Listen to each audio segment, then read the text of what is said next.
행복은 내가 경험하는 것이 아니라 내가 기억하는 것이다. 피아니스트이자 영화배우였던 오스카 레반트의 말인데요. 어쩌면 행복하다는 것은 지금 이 순간의 아픔과 고통도 지나고 나면 행복했었다라는 기억으로 남을 수 있다면 행복한 삶이 아니었을까요? 현재는 늘 미완의 삶이니까요. 안녕하세요. 민소의 꿈꾸는 정원입니다. 오늘 소개해드릴 책은요.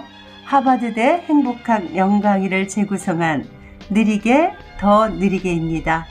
저자는 베스트셀러 작가인 장사오형이고요. 출판사는 다연입니다.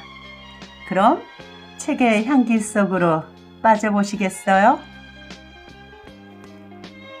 어떤 사람이 행복을 어떻게 정의하는지 알려면 그가 추구하고 있는 것을 보면 된다.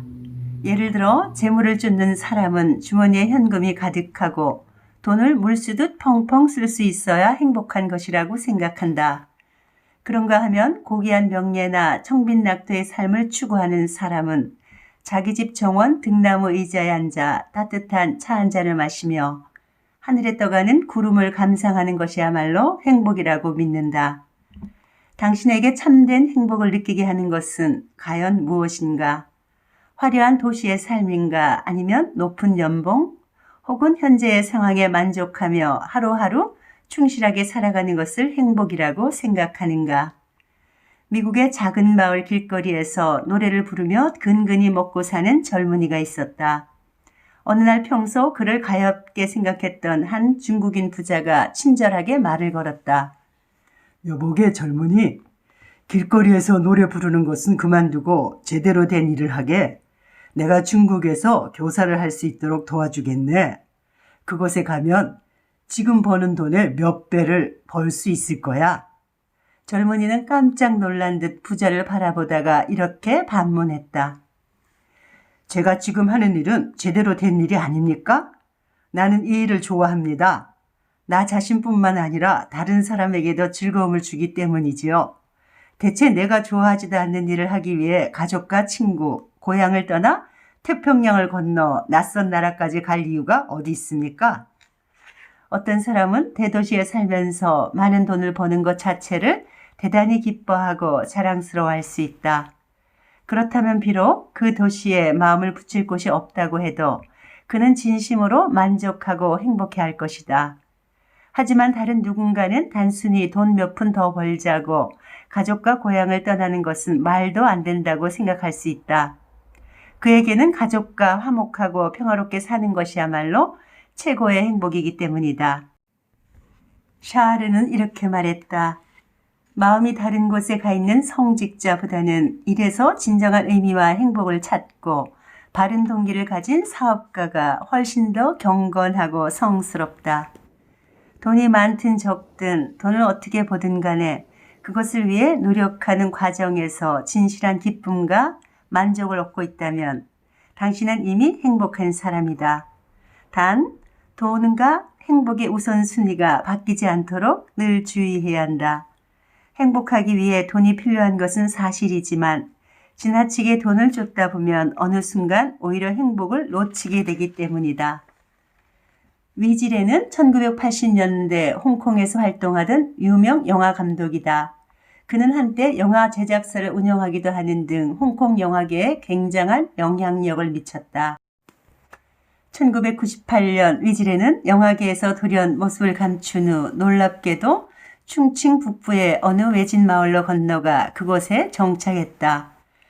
현재 그는 홍콩에서의 화려한 생활을 뒤로한 채 이곳에서 국수집을 운영하며 은거의 삶을 즐기고 있다. 이미 환갑을 넘긴 나이지만 여전히 매일 깨끗한 셔츠에 넥타이를 매고 직접 손님을 맞는 위지레는 지금의 자신이 인생에서 가장 행복한 때라고 자신 있게 말한다. 평범한 것이야말로 최고의 행복이지요. 저는 지금의 삶이 좋습니다. 연예계는 너무 복잡하고 피곤해요. 오로지 성공을 위해 질주했던 나날, 마침내 성공한 뒤 느낀 공허함, 깨달음과 심사숙고의 과정을 거쳐 선택한 은거의 삶에서 그는 비로소 진짜 행복이 무엇인지 알게 되었다고 한다. 나의 인생은 결국 자연으로 회귀하는 여정이었습니다. 지금 돌아보면 한편의 영화 같기도 합니다. 처음에 아무것도 아니었을 때는 어떻게든 두각을 드러내고자 하는 마음뿐이었어요. 그러다 마침내 성공한 뒤 그제야 행복은 내가 처음 발을 내딛었던 바로 그 자리에 있었다는 사실을 깨닫게 되었습니다. 남들은 홍콩이 천국이라 하지만 나에게는 몸과 마음을 닦을 수 있었던 이곳이야말로 천국입니다. 비록 물질적 조건은 부족하지만 사랑이 있고 커피가 있는데 무엇을 더 바라겠습니까? 이곳 사람들의 순박함은 약삭빠르고 이해타산적이었던 나의 모습까지 깨끗하게 정화해 줍니다라고 하는 그는 여기서 산과 물, 이웃과 마을에 둘러싸여 사는 동안 무엇이 진정한 삶인지 깨달았을 뿐만 아니라 더 많은 영감을 얻게 되었다고 말한다. 마지막으로 위질에는 몇 해 전부터 준비해온 시나리오가 있다고 슬쩍 기띔했다.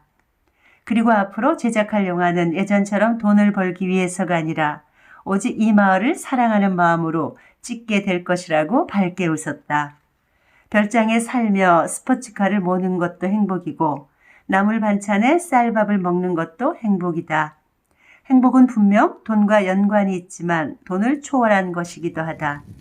인생의 궁극적인 목적을 잊지 않고 가족과 친구를 소중히 하며 더 높은 수준의 자아실현을 추구한다면 돈을 버는 과정에서도 행복을 놓치지 않을 수 있다. 스코틀랜드의 저명한 신학자 월리엄 버클레이는 자신의 저서 데일리 셀레브레이션의 서문에 이렇게 썼다. 행복한 삶에 없어서는 안 될 세 가지 요건이 있다. 첫째는 희망을 갖는 것, 둘째는 할 일이 있는 것, 셋째는 사람을 사랑하는 것이다. 행복은 완전히 개인적이고 주관적인 것이다. 그래서 누군가는 물질이 부족해도 늘 행복하고 누군가는 돈이 넘쳐나도 불행한 것이다. 샤르는 말했다. 나는 행복이야말로 최고의 재산이라고 생각한다. 돈이나 위치는 인생의 가치를 가늠하는 기준이 될 수 없다. 행복을 연구하기 시작한 후로 내 인생 역시 완전히 변했다. 행복은 마음의 긍정적인 힘을 기르는 데 있다는 사실을 발견했기 때문이다.